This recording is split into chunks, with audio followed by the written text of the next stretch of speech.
Bonjour Vanessa, Salut François-Xavier. je suis ravi de faire cette rencontre avec toi et de nous parler de ton nouveau livre Les Messagers du rêve sur Oui, les enseignements des peuples aborigènes et édité de Tout et du Tout. Et c'est un petit livre facile à lire mais qui nous apprend énormément de choses sur les peuples premiers nations d'Australie. Et c'est vraiment incroyable. Merci pour cet ouvrage. Je le conseille à tous, hein, c'est vraiment très sympa à lire. Et juste une question pour ceux qui te connaissent et qui ne te connaissent pas encore. Qui es-tu, Vanessa, en fait? Comment tu peux te décrire en quelques mots? me définir. Ouais, Euh, c'est vrai que la première chose qui vient, c'est artiste et voyageuse du rêve, on va le dire comme ça. Artiste voyageuse du rêve. Enfin, j'aime bien les grandes odyssées à travers le monde, mais aussi à travers l'univers de l'invisible. Et c'est pour ça que les aborigènes m'ont attirée assez rapidement, en fait. Enfin, j'étais pas du tout... rien dans mon enfance m'a prédestinée à m'intéresser à l'Australie ou aux aborigènes, hein, mais un jour, j'ai vu un film qui m'a bouleversée et j'ai eu un appel, mais instantané, vers ces peuples. Et j'ignorais pourquoi au début, parce qu'à l'époque, je me posais pas vraiment de questions existentielles. J'avais, oui, certaines capacités, connexions avec le monde de l'invisible, mais ça me faisait très, très peur. Mais quand j'ai connecté ces peuples-là, j'ai eu un appel, mais c'était certainement au début pour comprendre quelque chose que j'arrivais pas à comprendre et à définir derrière ces dimensions de l'invisible qui me faisaient peur. Je voyais qu'il y avait quelque chose à découvrir, mais je ne savais pas quoi. Donc, je me suis dit la meilleure façon de les rencontrer. J'avais compris que c'était quand même des peuples marqués par la colonisation, très très fermés, hermétiques, et que j'aurais... En plus, je parlais pas anglais, donc je me suis dit la chance de les rencontrer, elle est vraiment minime. J'ai eu ce lien au sacré, ce lien à nos racines aussi, à la fois terrestre et céleste. Bon, c'est 20 ans de ma vie, hein, le travail avec les aborigènes. Donc maintenant, pour résumer tout ça, au début, le chemin, il était flou. J'avais juste un appel viscéral. Maintenant, il devient beaucoup plus clair. Et voilà, ils m'ont appris à être dans un corps. Et à travers ce corps bien ancré aujourd'hui, bien solide, bien enraciné, ben, maintenant, je peux voyager avec discernement dans les mondes un peu subtils. mais là, on parlera un peu. Le messager du rêve, c'est le rêve. C'est Hmm. toute la. C'est tout. C'est tout ton livre, en fait, hein, c'est le messager du rêve. Et j'ai oublié de le préciser, mais ça parle de tout cet univers-là, en fait, dans ces peuples premiers australiens. Mhm. Et quelle a été ta grande étape au final d'écrire ce livre, en fait? Parce que dans le livre, au début, tu dis, est-ce qu'il y a une petite peur, il y a une petite réticence à écrire ce livre? Et après, ça, d'un coup, tout s'ouvre à toi pour écrire ce livre, en fait. Est-ce que tu peux nous en dire un peu plus de tout ce processus?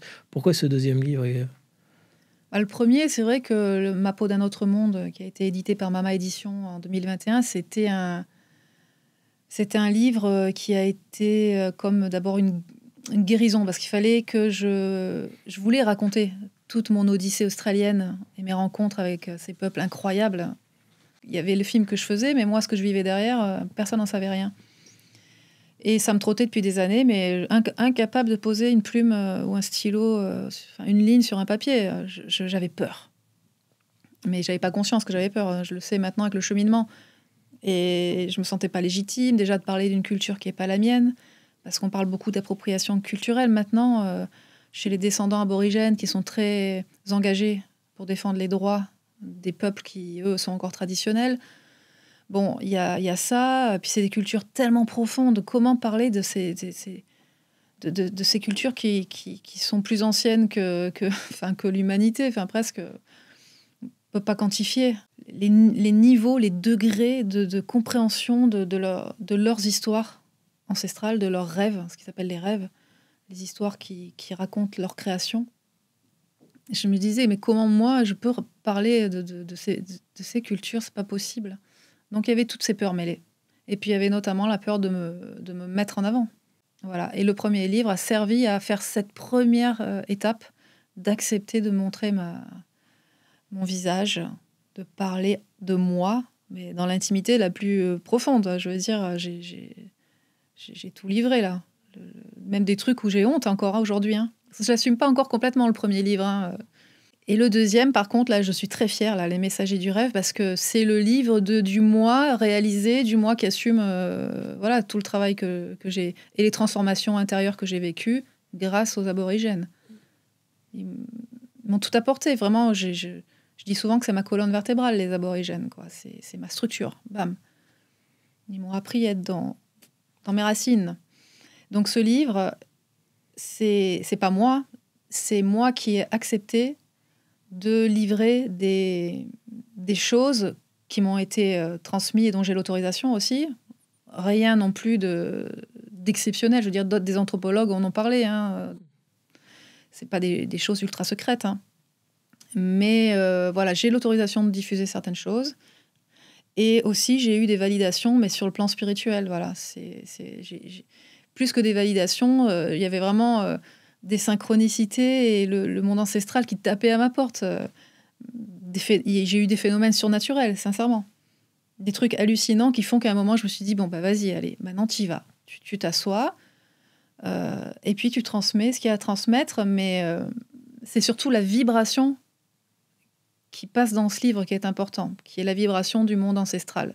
Quand je parle du monde ancestral, c'est pas le monde de nos défunts, c'est le monde spirituel qui... Chez les aborigènes, voilà, les ancêtres, ce sont les forces cosmiques à l'origine de la création du monde et des peuples. Voilà. Donc ce sont ces ancêtres-là dont on parle, ces forces cosmiques. Pour les aborigènes, ce sont des forces qui peuvent se transformer en animaux, en humains. Elles sont métamorphes, hein. Elles peuvent prendre les formes qu'elles veulent et venir se présenter devant toi sous la forme d'un cheval. Hein. Mmh. Ces ancêtres-là, voilà, on ignore exactement ce que c'est, mais ça vient du monde spirituel. Et moi, c'est vraiment ça qui m'a poussée qui est venu taper à ma porte et qui me disait, voilà, on transmet ce que tu sais, mais il faut que la vibration passe, parce qu'à un moment, je parlais toujours au passé, et j'ai même eu le message qu'il fallait plus que je parle au passé, mais que je remette les choses au présent. Ce que je n'osais pas dire des aborigènes, que je posais ça sur les anciens aborigènes, je voulais dire, aujourd'hui, c'est fini, ils ne vivent plus ces choses-là. Le monde ancestral est venu me dire, non, c'est toujours présent, il ne faut pas le mettre au passé. Donc, en fait, dans le message, dans ton livre, c'est que ça reste toujours présent. En fait, c'est pas la culture est présente, c'est simplement la réanimer et la refaire vivre. Exactement. Et c'est exactement l'objet des cérémonies qui continuent de se perpétuer dans certaines communautés aborigènes, qui sont encore très traditionnelles. Quand les aborigènes font une cérémonie, ils chantent, ils dansent. Et ça, c'est pour réactiver la force qui a fertilisé leur terre et leur essence. Ils sont complètement... pour eux, l'ancêtre, ils portent l'énergie spirituelle de l'ancêtre en eux. C'est comme s'ils sont l'ancêtre. Donc le fait de danser et de chanter permet de réanimer la source vitale, qui est à l'origine de leur création. Donc pareil, dans ce livre, en transmettant cette vibration-là, je réanime cette force sacrée qui fait qu'on est vivant, quoi. Quelque chose c'est une énergie qui est impalpable. C'est pas de l'émotion, c'est une énergie, quoi. Voilà. C'est une énergie plus grande que nous qui est là, qui est présente dans tout ce qu'on fait. Tous tes voyages que tu as fait en Australie avec ces peuples premiers australiens, qu'est-ce que ça t'a transformé, ton intériorité? Qu'est-ce que t'as changé en toi, en fait? En fait, tout, mais ça s'est fait vraiment sur la longueur. Hein, parce que moi, ça a été long de déformater.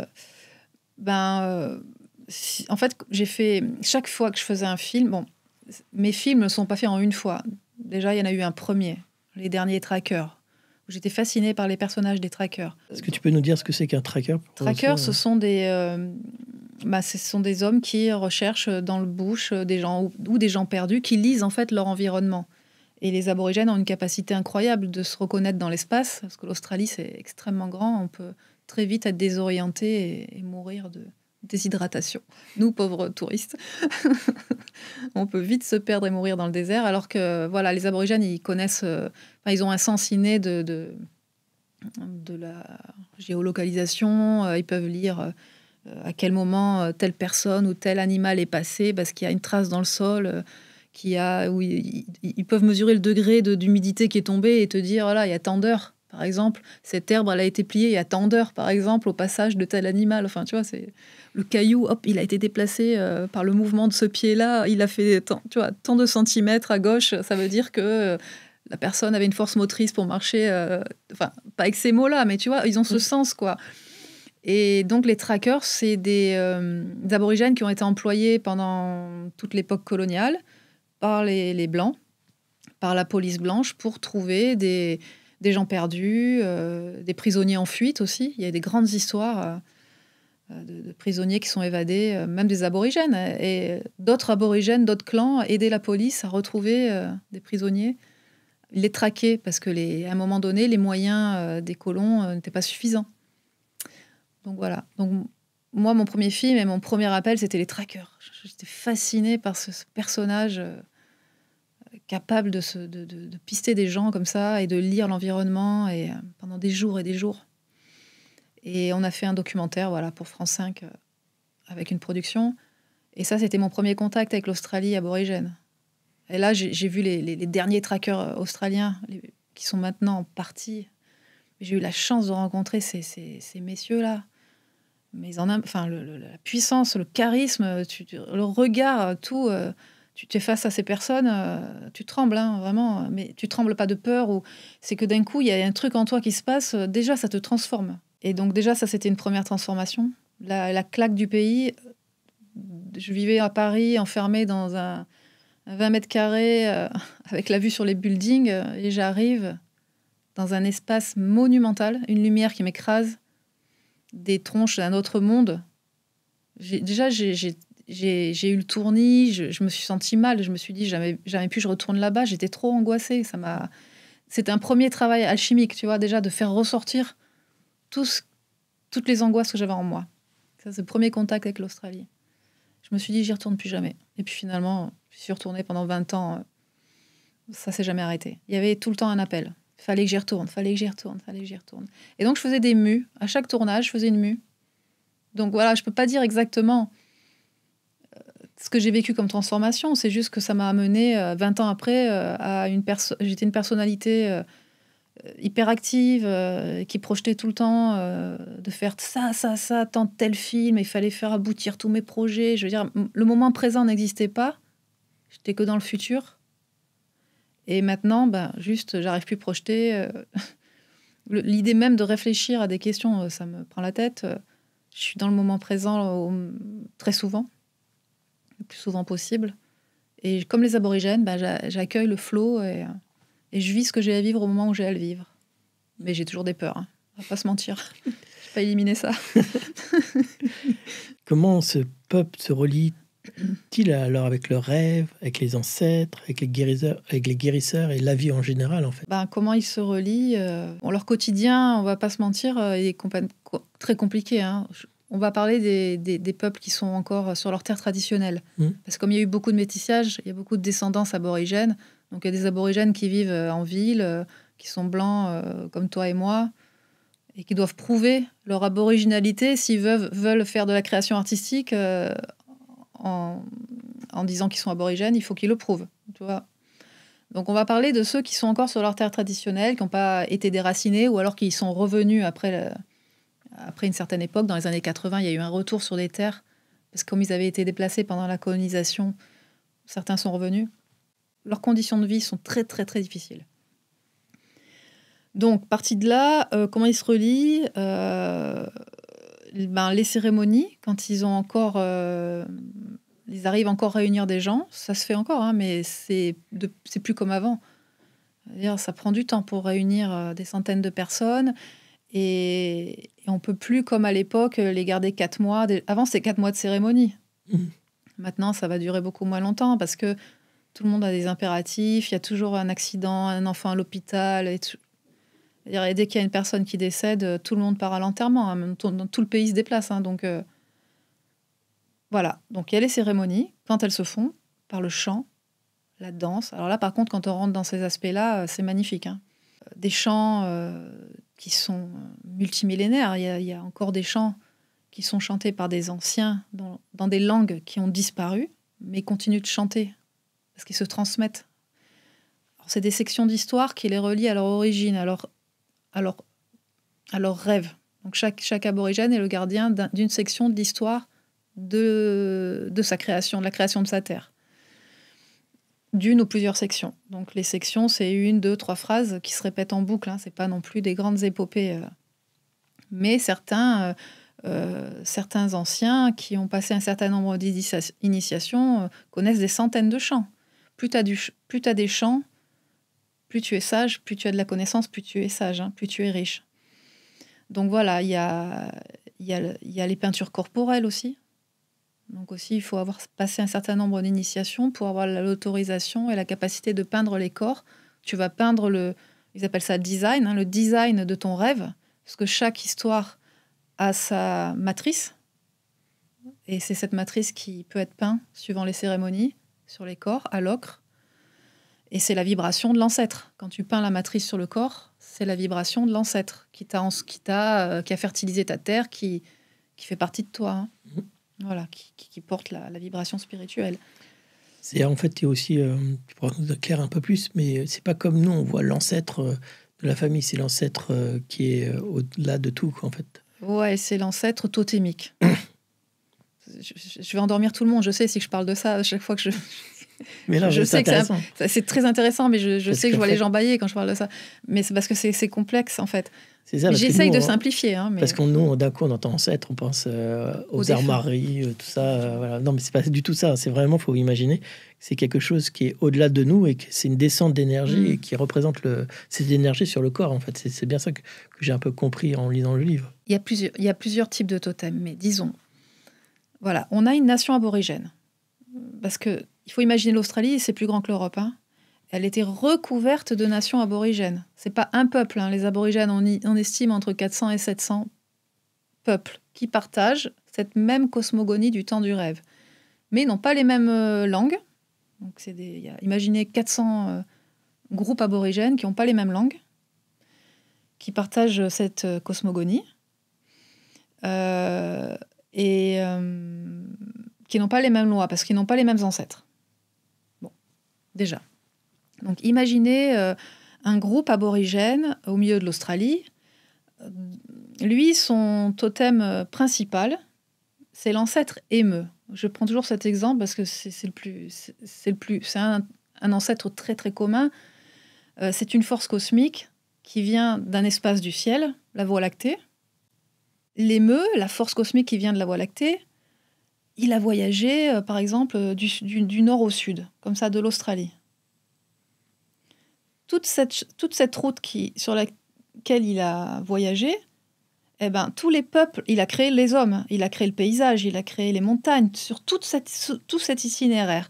Et tous les humains qui sont sur cet itinéraire sont issus de cet ancêtre-là, donc ils portent la force spirituelle en eux de l'émeu.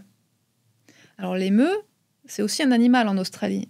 Mais là, on parle de l'émeu céleste. L'émeu céleste, nous, on regarde les constellations dans le ciel comme des lignes entre les étoiles. Mais les aborigènes, eux, ils regardent les fonds noirs entre les étoiles qui ont des formes. Oui. Donc eux, ils regardent les fonds noirs entre les étoiles. Et là, dans la Voie lactée, on voit qu'entre les étoiles, le fond noir, ça donne un peu une forme d'émeu allongée, l'animal qu'on a en Australie, cette autruche-là. Donc eux, ils y voient un émeu allongé. C'est pour ça qu'ils l'appellent l'ancêtre émeu, parce qu'il a la forme de l'émeu dans le ciel. Donc en fait, voilà, cette énergie spirituelle, elle a ensemencé une partie du paysage australien, mais dans le ciel, il y a d'autres taches sombres, voilà, qui ont des formes, certains formes de crocodile. Il y a donc l'ancêtre qui vient du ciel et qui a la forme du crocodile. La force cosmique, elle est venue, elle a traversé de l'Australie de tel point à tel point. Elle a créé tout ce paysage. Donc tous les gens qui sont dessous portent sa substance. Voilà. Ouais, c'est super, en fait. Voilà, En fait, c'est donc chaque direction par rapport à la constellation du noir qui est à l'intérieur va représenter une direction qui va amener tous les peuples de cette direction ont la même ancêtre, en fait. Alors, c'est l'ancêtre général. C'est l'ancêtre général. Voilà. Et donc, alors, imaginez tous ces itinéraires, tous ces ancêtres dans le ciel, toutes ces forces cosmiques dans le ciel que les aborigènes nomment sous forme animale. Parce que aussi à l'époque, c'est des forces cosmiques qui se métamorphosaient en animal, en humain, en éléments, en pluie, voilà. Donc, pour les aborigènes, elles sont nommées comme une forme animale. Bon, ça simplifie un peu le truc. Imaginez il y a la carte de l'Australie et tous ces itinéraires qui sont des routes ancestrales. Et imaginez le plan de métro de Paris qui recouvre l'Australie. Voilà, toutes ces lignes-là. Et ben ça, ce sont ce qu'on appelle les pistes chantées. Parce que les aborigènes, autrefois, quand ils avaient plus les moyens physiques de se déplacer dans le désert pour se nourrir au rythme des saisons, d'aller là où il y avait des points d'eau, etc., etc. Ils suivaient la piste de leurs ancêtres et tout en faisant le chemin, on parle de 3000, 4000 km, ça ne se faisait pas en 2 jours, c'était des mois et des mois de voyage. Et ben, ils chantaient le paysage. Ils rechantaient l'histoire, le moment où l'ancêtre, à cet endroit-là, il a formé ce paysage. Donc, il y a une montagne, il y a une histoire liée à cette montagne. Donc, disons, l'émeu est passé par là, il a croisé le dingo, ils se sont battus, et puis l'émeu a saigné et la montagne est née. Voilà. Donc là, les anciens, ils chantaient jusqu'à arriver. Et ils se repéraient dans le paysage aussi par rapport à ces points comme ça. Donc, ils savaient qu'au bout de tant de fois où ils chantaient, tant de temps, ils allaient arriver à la montagne là, la montagne sacrée de l'émeu. C'est un exemple que je donne. C'est la montagne sacrée où l'émeu a été blessé. Bam, ça, on savait que c'est un site sacré. Donc, ils restaient là, ils faisaient des cérémonies, ils rappelaient l'histoire en chantant. Bon, mais toutes ces pistes-là qui croisent l'Australie, toutes ces lignes de métro, là, il y a des intersections avec d'autres ancêtres. Et ben, les points au milieu qui font les intersections, ce sont des sites sacrés qui appartiennent à tous les peuples dont l'ancêtre est passé par là. Il y en a, l'ancêtre, il est passé sous la terre au même endroit. Il y en a, l'ancêtre, il est passé là, au-dessus. Il y en a un, il est passé comme ça. Et donc, des fois, tu as plusieurs peuples qui partagent le même site sacré. Alors, autrefois, quand ils pouvaient se réunir, c'était tous les peuples traversaient le pays pour se rejoindre cet endroit. Il y avait certainement, peut-être une fois tous les ans ou tous les 5 ans, une grande réunion générale où il y avait des centaines de personnes qui ne parlaient pas la même langue. Et rechantaient l'histoire, le bout d'histoire de ce lieu. Donc c'est un passage sur la route de l'ancêtre. Voilà. Chacun racontait sa section de l'histoire en chantant, en dansant. En dansant, il mimait ce qui s'était passé. Et tout ça faisait que le lieu était réactivé sur le plan énergétique, spirituel. Donc c'est ça la reliance à la Terre. C'est super, c'est magnifique en fait. En fait, quand tu creuses, c'est une beauté absolue. Mais pour comprendre ça... C'est pour ça que tu disais tout à l'heure que le guérisseur connaît pas le dialecte. Il arrive à se rappeler de la section et en fait, toutes les sections se mettaient ensemble. C'est tous les peuples qui sont réunissés pour avoir la totalité de l'histoire. Du lieu. Parce que la totalité de l'histoire sur 3000 km, ça serait compliqué. Mais il faudrait imaginer que tous les peuples, sur 3000 km, chantent au même moment son bout d'histoire, qui peut durer une semaine, si tout le monde le raconte. Et dans des langues différentes. Il n'y a qu'une personne qui pourrait entendre... Enfin, on ne pourrait pas entendre l'histoire entière. Il faudrait que la personne, elle parle toutes les langues qui est sur la route. Et il faudrait qu'elle soit sur 3000 km en même temps, la personne... Non, enfin, c'est compliqué. Déjà, site par site, endroit par endroit, on pouvait recourir. Mais j'imagine qu'autrefois, telle année, ils allaient raviver le passage des ancêtres à cet endroit. Après, ils avançaient peut-être 800 km plus loin.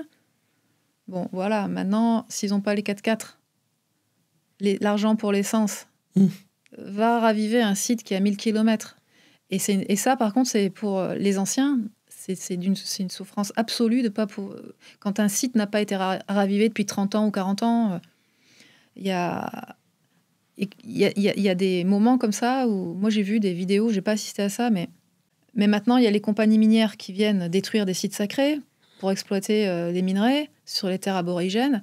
Et certains peuples aborigènes acceptent parce qu'ils touchent des royalties. Et ces royalties leur permettent d'aller raviver, d'aller loin et de payer le voyage jusqu'à un site. Donc finalement, l'argent de la destruction de certaines terres permet aussi de récupérer des fonds pour aller raviver d'autres sites sacrés. Donc c'est un peu particulier quand même. Des fois, c'est même les compagnies minières qui payent le voyage pour des anciens qui n'ont pas vu un site depuis très très longtemps.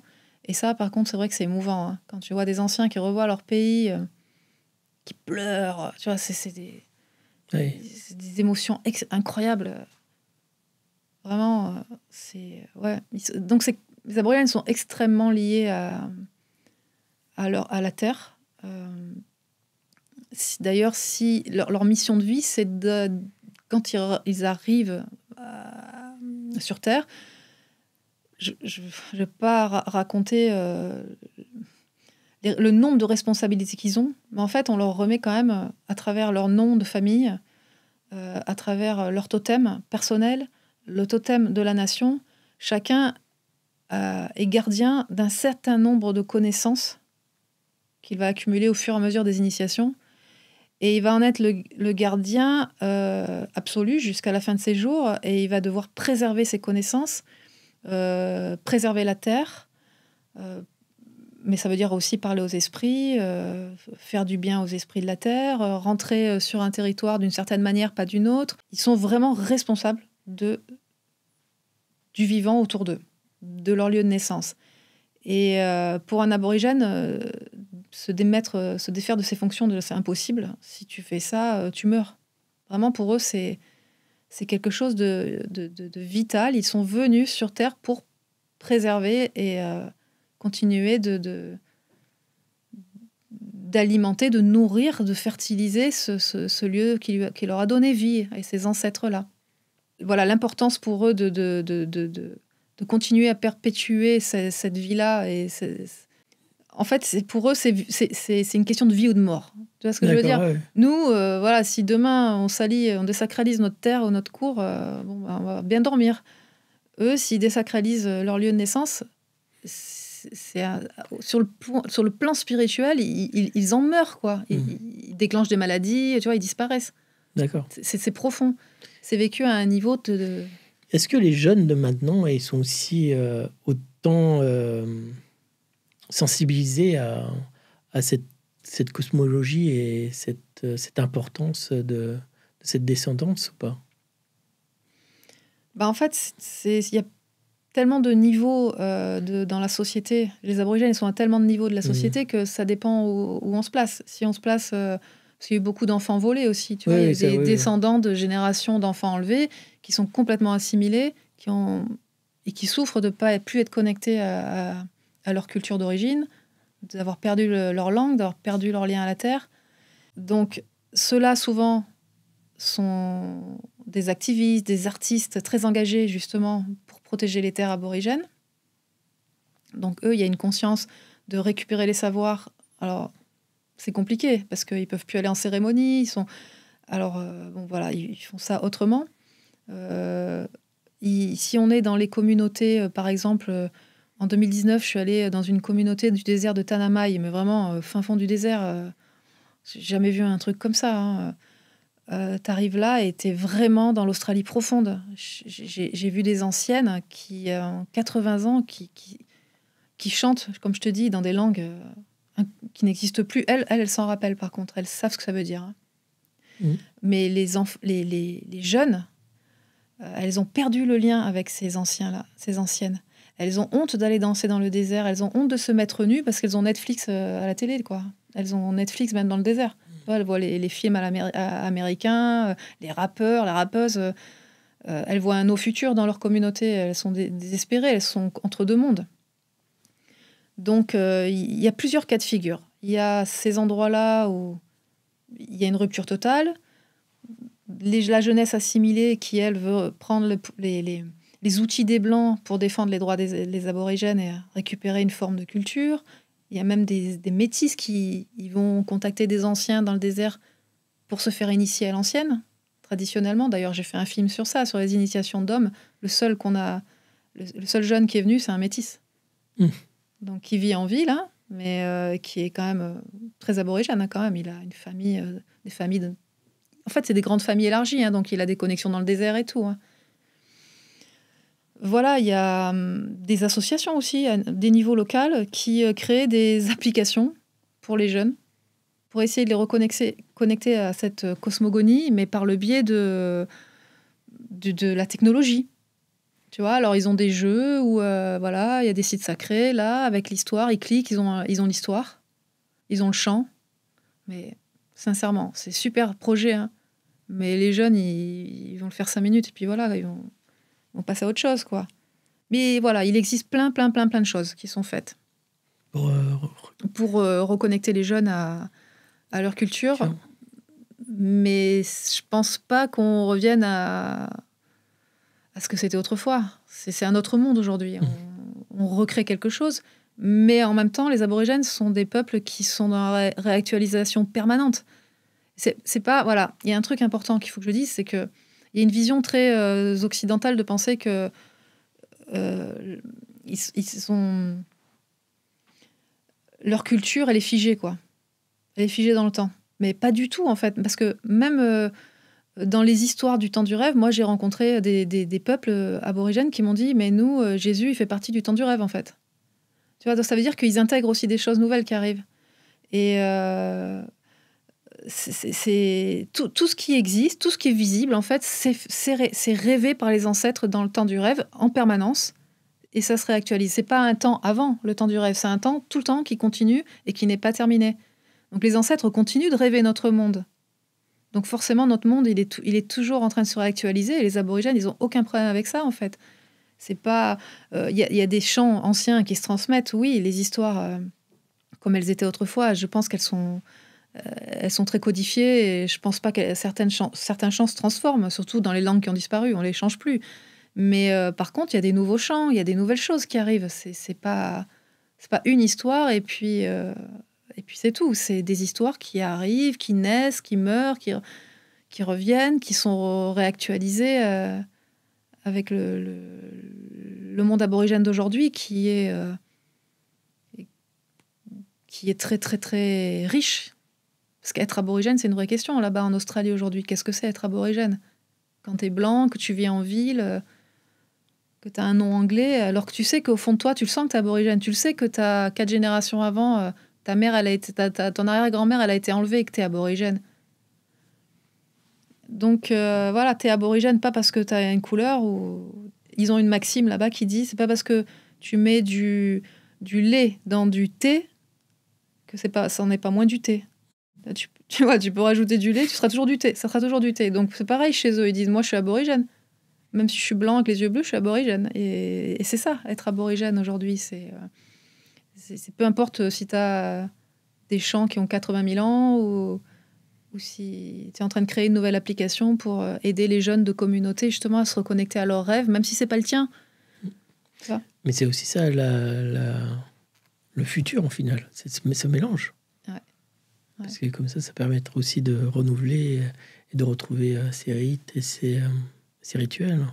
Ça sera plus les mêmes, mais ça sera différent. Oui, ça sera différent, mais voilà, c'est vrai que ça c'est ce qui est beau dans aujourd'hui, c'est cette jeunesse aborigène qui maintenant va à l'université. Il y a des cours et puis qui reviennent dans leur communauté après, qui deviennent médecins et qui vont travailler dans les hôpitaux et viennent avec font intervenir des guérisseurs traditionnels dans les hôpitaux. Il y a ça aussi maintenant. Est-ce que tu as eu une rencontre avec un guérisseur ou avec une personne qui t'a marqué pendant tout ton séjour, pendant tous tes séjours différents Alors, j'ai tous mes séjours, il y a quelqu'un qui m'a marqué, mais beaucoup de guérisseurs.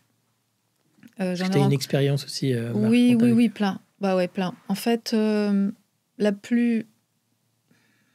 après, celle qui m'a le plus touchée, elle est un peu dure, mais bon, je vais raconter celle-là parce que c'est vrai que j'ai tourné avec 2 mois et demi avec des hommes dans le bush qui faisaient des initiations. Ces initiations étaient menées par un grand guérisseur traditionnel qui a été initié par les peuples du Dingo. Il a été reconnu dans l'enfance comme chaman. On ne dit pas chaman là-bas, mais comme capable de voir et de parler aux esprits. Bon, moi, je l'ai vu agir, en effet. Il a des états de transe, tu sens l'énergie, le pouvoir. Il appelle ça le pouvoir, lui. Cette énergie cinétique, en fait, que tu bouges quand tu es en transe, tu vois. Impressionnant, quand même. Bon. Alors, lui, je l'ai vu pratiquer. Moi, j'ai pratiqué sur lui. Il m'a montré comment pratiquer. Bon, un des outils principaux des guérisseurs traditionnels aborigènes, c'est le balayage, la technique du balayage, qu'on connaît, hein. C'est d'extraire le mal, voilà, en balayant. Alors, il y a des chants et tout, moi, je les utilise pas, mais... donc, j'ai fait aussi cette expérience-là avec des guérisseurs 2 qui sont venus sur moi pour me faire ce soin-là.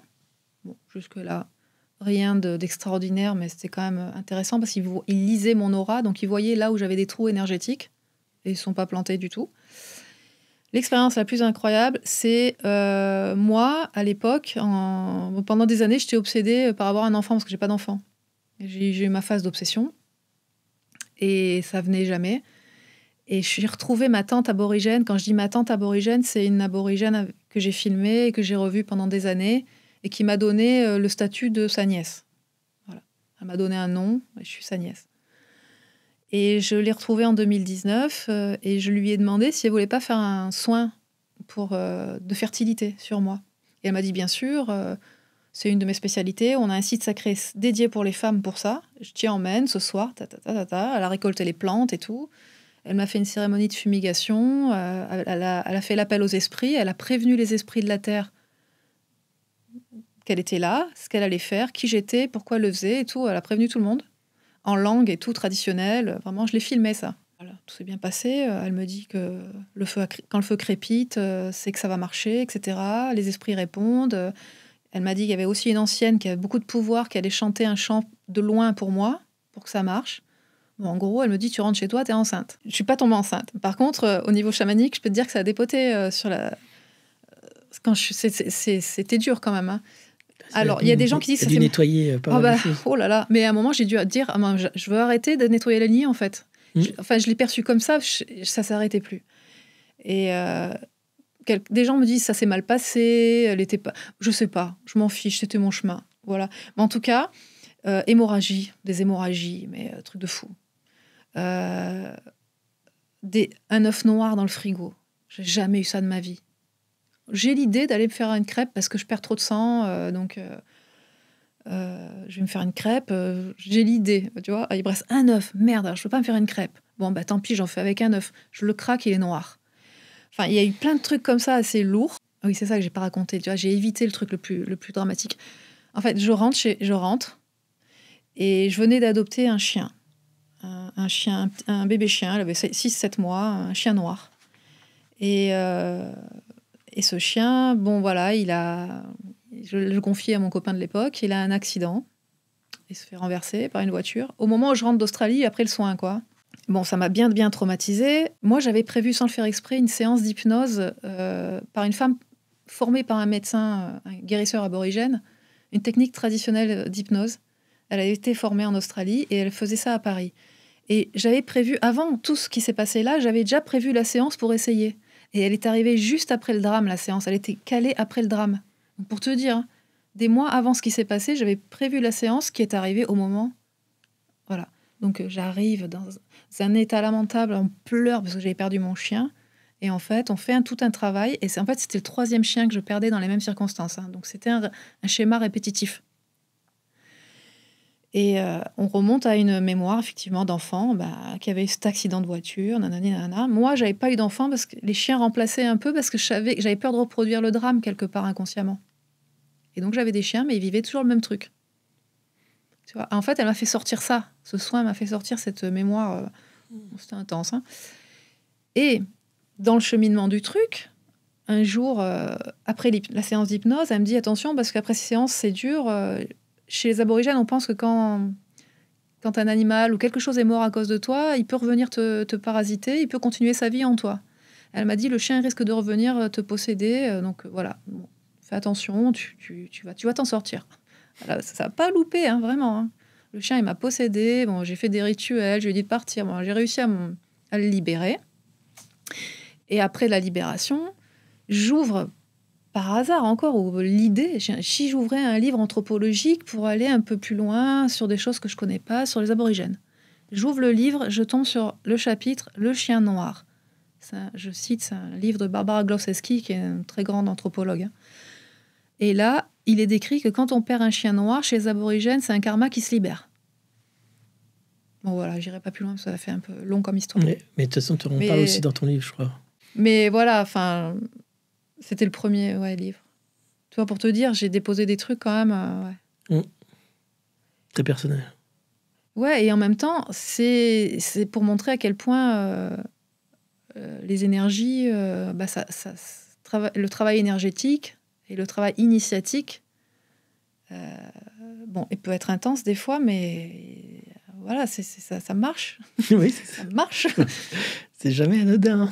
Puis on est bien après. Hein. C'est ça. Ça va mieux après. Ce qu'on peut voir. Bon, enfin, ça dépend.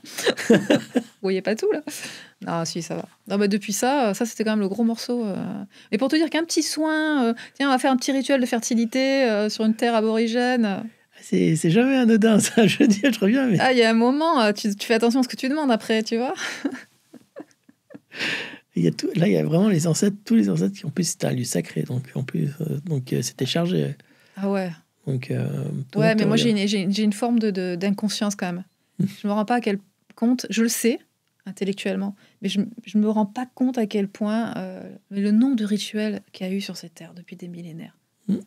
C'est sûr qu'il y a du monde là. On n'est pas seul. On n'est pas tout seul. Je veux dire, je suis complètement... Des fois, je suis allumée. Hein. Bon, bref. Après, les hémorragies continuaient. Et puis, à un moment, je me suis dit... Non, mais vraiment, j'étais... Franchement, j'aurais pu mourir. Parce que j'avais perdu, je sais pas quoi. J'étais maigre. J'avais perdu, j'étais anémiée. Je me rendais même pas compte. Moi, je partais tranquille sans me rendre compte. Hein. C'est parce que j'ai rencontré quelqu'un qui m'a gavé après, qui m'a fait manger et qui m'a aidé. Hein. Mais je me rendais même pas compte que j'étais tranquillement en train de m'en aller. Bon, il y a eu quand même ce moment où j'ai dit non, maintenant, j'ai parlé vraiment de face à face à un monde ancestral. J'ai sur mon lit, j'ai dit face à face. Hein. Là, maintenant, il faut que ça s'arrête.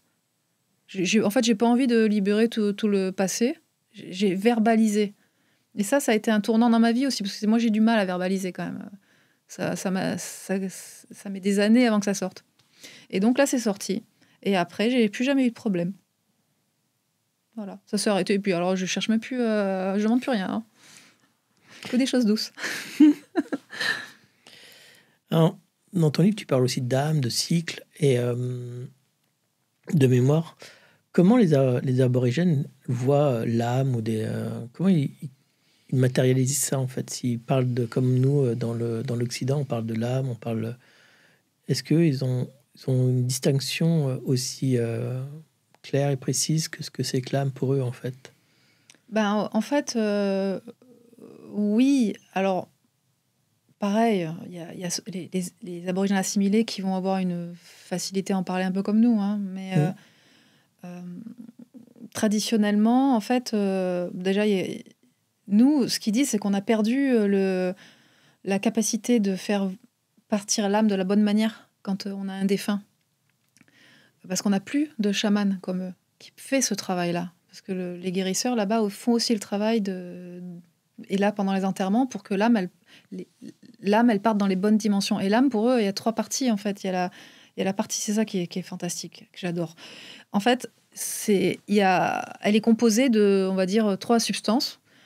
Une substance qui est liée à la part végétale ou animale qu'on a en nous. Donc, chez eux, c'est la part animale ou végétale qui sont leur totem, dont ils sont le gardien. Il peut en avoir plusieurs, hein.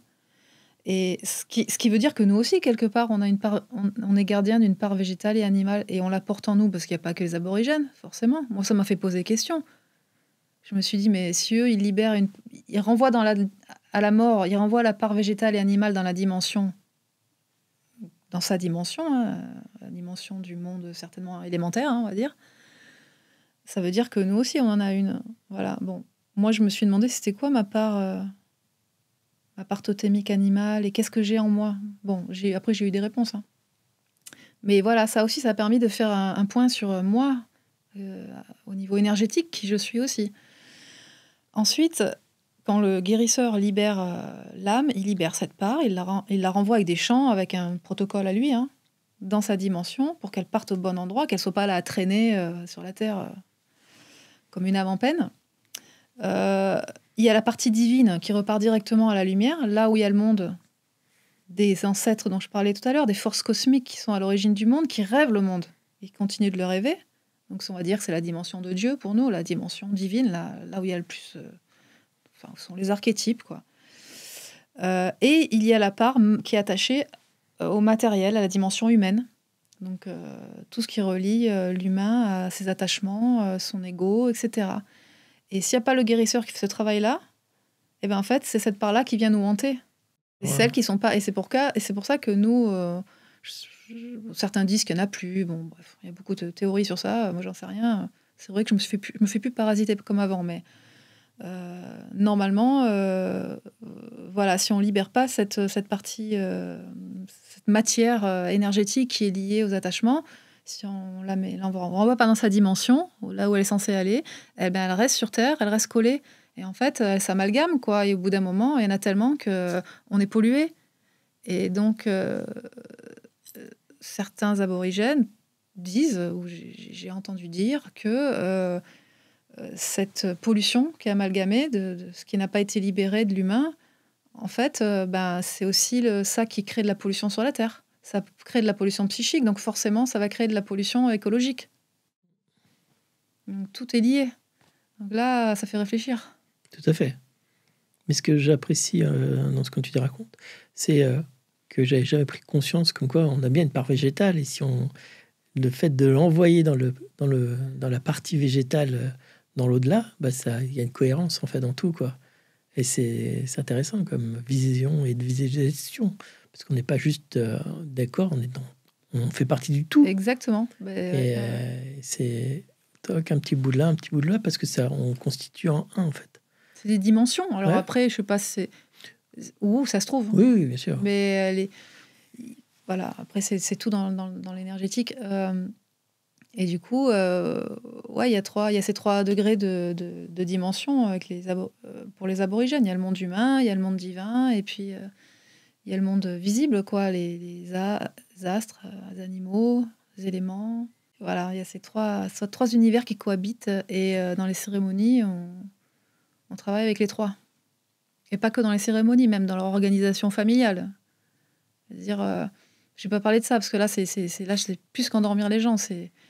Je vais faire un burn-out à tout le monde, mais dans leur façon de se relier à la famille, tout est inclus. Hein. Donc, grâce à un nom de famille que tu es relié à certains arbres, à certaines pierres, enfin, certains animaux, et tu as la responsabilité de ces choses-là. L'esprit et le souffle vital, comment on les voit, en fait? L'esprit, tout ce qui est esprit, le souffle vital, comment on les perçoit, en fait, dans leur tradition? Leur vision n'était pas du tout altérée, quoi, par nos sociétés et leur façon de voir les choses et d'exprimer. Et donc, ils parlaient d'une force vitale qui n'est pas comme nous, on pense beaucoup. Nous, on dit qu'elle est beaucoup là. Bon. Eux, c'est vraiment dans le ventre. Le ventre est d'une très, très grande importance. Ça, même si ils ne l'ont pas exprimé avec un terme comme je suis en train de le dire là, ça, je l'ai rencontré un petit peu partout chez les aborigènes. Ils entendent avec le ventre, ils écoutent avec le ventre. Donc, ils reçoivent les intuitions dans le ventre. Ils ont les informations à travers le ventre. Donc, leur cerveau, quelque part, c'est plus là. Et cet anthropologue parlait, lui, d'un peuple aborigène qui parlait de la Kundalini comme des feux arc-en-ciel. Donc, quand ils avaient froid, en fait, ils activaient les feux arc-en-ciel. Mais en fait, c'est les chakras. Et il disait que la puissance, ces peuples-là, qu'il avait rencontrés, lui, autrefois, que la puissance était située à 4 doigts en dessous le nombril pour activer cette énergie vitale. Donc, il y a à la fois cette énergie vitale qui nous ramène à cette idée de Kundalini, et à la fois ce cerveau qui est situé dans les entrailles, quoi. Les neurones sont là, quoi. Est-ce qu'ils en parlent de l'ego? Est-ce qu'ils voient est-ce qu'il y a une représentation de chez eux ou une symbolique, ou c'est encore très occidental? Un truc qui peut ramener à ça, c'est que ce qui revient souvent quand ils rencontrent les Occidentaux, et moi je m'en suis pris plein la tête aussi, hein, c'est tous, hein, toutes les communautés que j'ai traversées, tous les peuples, la même chose revient, c'est tu écoutes. Des fois ils te disent mais écoute, arrête de parler, parce que nous on mouline trop, quoi. On pose des millions de questions, les Occidentaux, quand on arrive. Donc c'est plus leur façon de dire, je pense, parce que eux, l'écoute, c'est primordial. C'est un manque de respect total de poser des questions, en fait. Nous, on arrive avec notre façon d'être, on pense qu'on s'intéresse à eux, on leur montre qu'on s'intéresse à eux, mais en fait, eux, là, c'est carrément un manque de respect de poser des questions. Donc, souvent, très souvent, ce qu'on pense, nous, être bien, même regarder dans les yeux, c'est un manque de respect. Voilà, donc moi, ce qui est revenu le plus souvent, c'est l'écoute, même aux jeunes, hein, les anciens quand ils apprennent aux jeunes, les jeunes, ils bronchent pas. Ils écoutent parce que l'enseignement ou le chant, il peut arriver d'un coup. Donc il faut vraiment pas être, il faut être attentif parce que tu vas l'entendre une fois et tu l'entendras pas deux fois, ce qui va te revenir. L'initiation, c'est aussi ça. Hein. C'est quand l'ancien d'un coup il se met à chanter le chant et c'est pas prévu. Hein. Et donc quand tu le reçois, il faut t'en souvenir. On va pas te le répéter 3 fois. Donc c'est une façon d'être chez eux, d'écouter. Mais c'est pas écouter comme on est en train de faire nous. Oui, d'accord. Tu es à l'écoute de tout, quoi, de ce qui se passe. Dans le présent. Voilà, tout simplement. C'est le peuple du moment présent. Comment tu vois cette vision qui se projette devant toi et avec tout ce bagage, tout ce ressenti que tu as vécu pendant tes reportages, pendant tes tournages qu'est-ce qui t'a...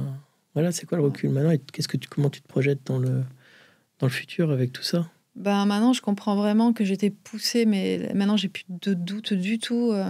Mais il y a un monde ancestral derrière moi, mais que j'entendais pas. Je voyais pas, quoi. Et maintenant, il est clair. Il y a vraiment derrière il y a des grands mecs comme t'as mis sur la photo, là, avec des grandes lances, des géants, là, qui foutent bien les jetons, là. Non, mais il y a des puissances. Voilà, qui me dirige. La vérité, c'est qu'aujourd'hui, je sais que je suis complètement poussée par quelque chose qui est au-delà de moi. Alors qu'avant, je ne voyais pas ça. C'était moi qui cherchais toujours à faire un truc. Là, maintenant, je sais que les choses feront...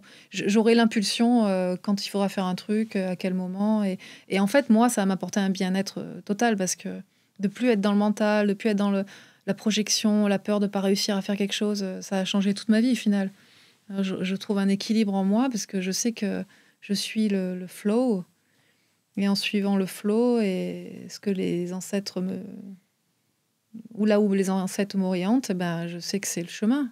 Et je suis toujours surprise par là où je suis guidée, en fait.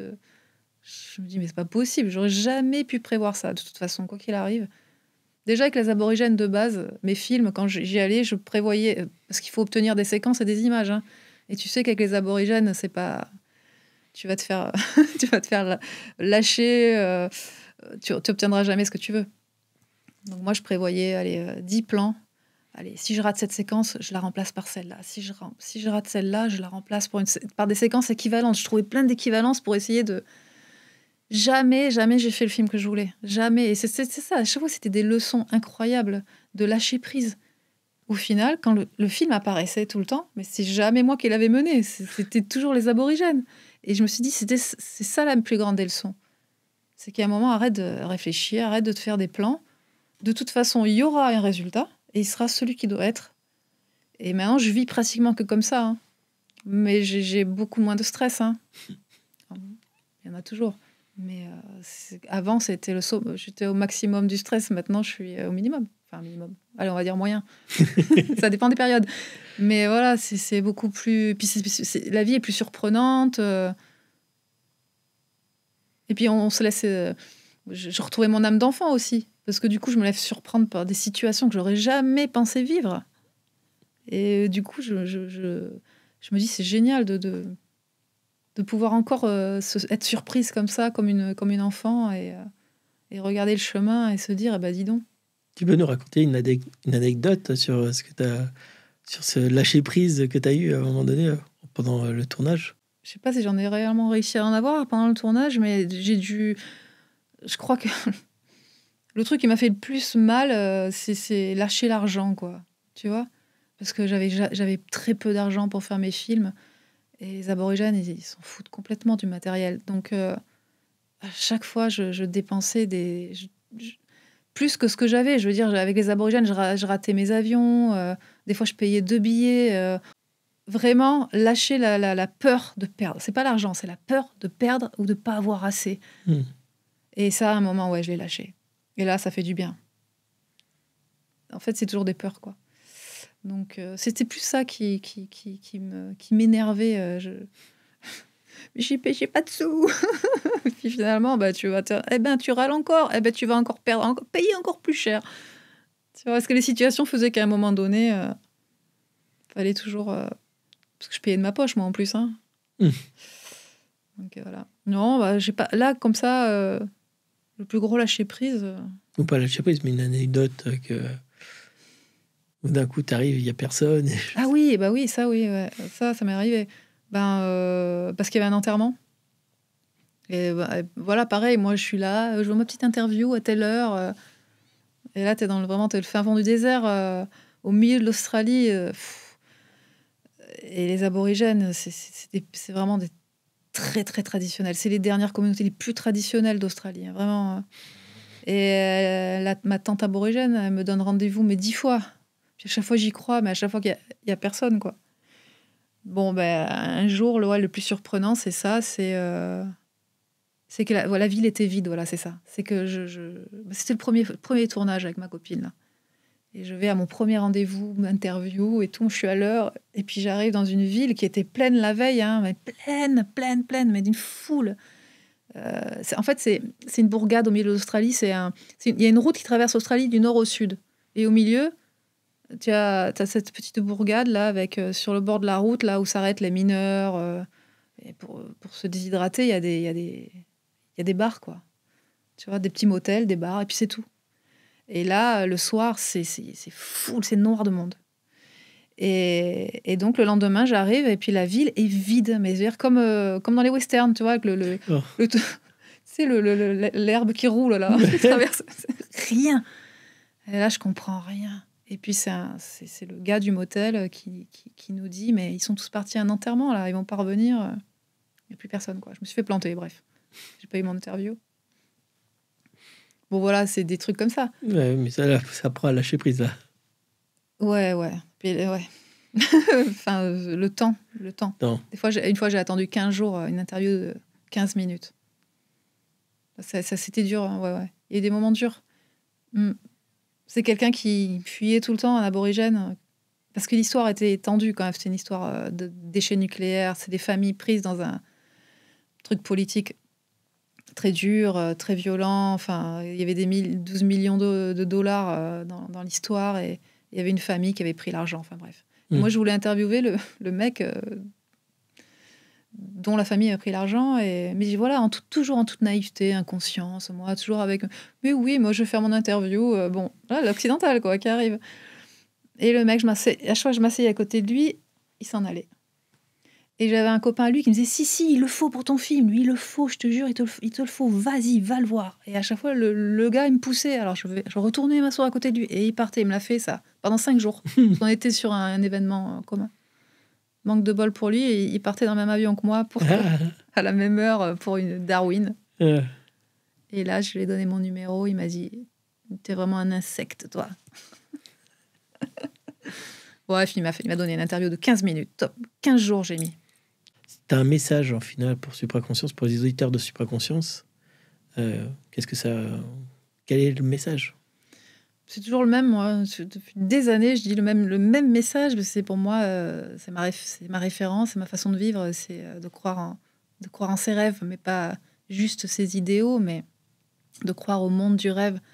Parce que nos rêves, que ce soit nos projections de conscience ou nos rêves la nuit, tout ce qui est dans cet espace-temps, se manifeste sur la Terre, quoi. Donc... voilà, prenez conscience que le rêve, à un moment, il est à l'état immatériel, mais à un moment, il se matérialise. Hein. C'est le monde aborigène qui le raconte le mieux. Donc, croyez en ces rêves-là et manifestez les plus beaux. Et la dernière question que je pose à tous mes auditeurs pour Supraconscience, pour toi, aujourd'hui, qu'est-ce que ça veut dire le mot conscience? Comment tu le vois? Comment tu le vis? Qu'est-ce que c'est j'appelle ça ce grand mot qui veut dire plein de choses, mais pour le démystifier, quelle est ta définition et comment tu la vis, comment tu vis cette conscience en fait? Moi, là, moi, j'ai des visions animales. Alors, du coup, pour moi, j'ai une image de cette conscience universelle qui est pour moi un monde, un univers, un global. Mais c'est une araignée. Alors, je vous balance une grosse image d'araignée là. L'araignée cosmique, pour moi, c'est ça la conscience universelle. Elle a cette forme-là, comme une araignée, et elle tisse toutes les fils, toutes les matrices de l'existence, et toutes les dimensions du temps sont issues de cette araignée géante source de toute vie. Et quelle couleur, cette araignée? Elle est noire. Parce que pourquoi noire? J'en sais rien. Enfin, Mmh, j'ai toujours non. une explication. Je suis en bonne Gémeaux. Je la vois noire, mais en fait, le noir, c'est toutes les couleurs réunies. Mmh. Voilà. Et comment tu la vis dans ta vie de tous les jours? Ça me fout la pétoche. Voilà. Cette conscience, ça me fout la pétoche. Bah, c'est pas cette conscience-là, mais c'est vrai que elle est tout le temps dans ma vie. Bah, d'ailleurs, elle m'a sauté dessus en Australie, vraiment physiquement, cette araignée-là. Enfin, Oui, c'est assez gros, c'est ce qui paraît. Oh, punaise. C'est un totem. En fait, c'est un totem pour moi. Ouais. Mais elle a plusieurs... comme tout dans la vie, il y a l'expression la divine et l'expression la plus basse. Donc, moi, pour moi, j'essaye de la regarder comme l'araignée qui crée la vie, qui crée les liens, qui tisse les liens entre les gens, Mmh. voilà, et qui tisse les matrices du monde, des paysages. Voilà. Je la vois comme une entité magnifique. Mais dans ma réalité quotidienne, j'ai peur des araignées. Il y a certainement la peur de prendre ce pouvoir en main, peut-être. Tu vois, ce pouvoir de manifester la plus belle expression de ce totem-là. Voilà. Donc de toi-même. Tout à fait, voilà, de moi-même. Donc c'est un travail, c'est un chemin, voilà. C'est un chemin avec plein d'expériences différentes dans notre vie. Oh punaise. Alors moi, on voit parce que t'as pas trop la fin du sud. Là, il est ressorti. Il est sorti un petit peu. Ah, parce que l'araignée, là, ça y est, tu m'as lancé sur un truc. Oui, mais c'est toi qui as amené cet animal. Oui, mais pour moi, c'est l'image de la conscience globale. Bah, merci beaucoup, Vanessa, pour cette rencontre. Moi, j'appelle ça rencontre parce que j'aime bien cette rencontre d'âme à âme et d'animal à animal. Mais c'est très intéressant, en fait, parce que c'est quelque chose qu'on n'a pas l'habitude d'entendre sur les peuples, les peuples premiers d'Australie. Ouais. C'est une culture qu'on ne connaît pas suffisamment, je trouve, parce que c'est très loin, et peu de monde en parle, au final. Pour moi, ou alors de façon très scientifique ou trop angélique, on montre qu'un côté exotique. Donc c'est vrai que là, j'essaye d'être simple. Enfin, j'ai été parce qu'il y a cette simplicité qui m'était donnée à ce moment-là pour exprimer les choses. Voilà. Donc je remercie aussi les ancêtres, passés, présents, futurs des terres australiennes et puis de nos terres. Et encore merci. De rien. Merci à toi. Merci. À bientôt.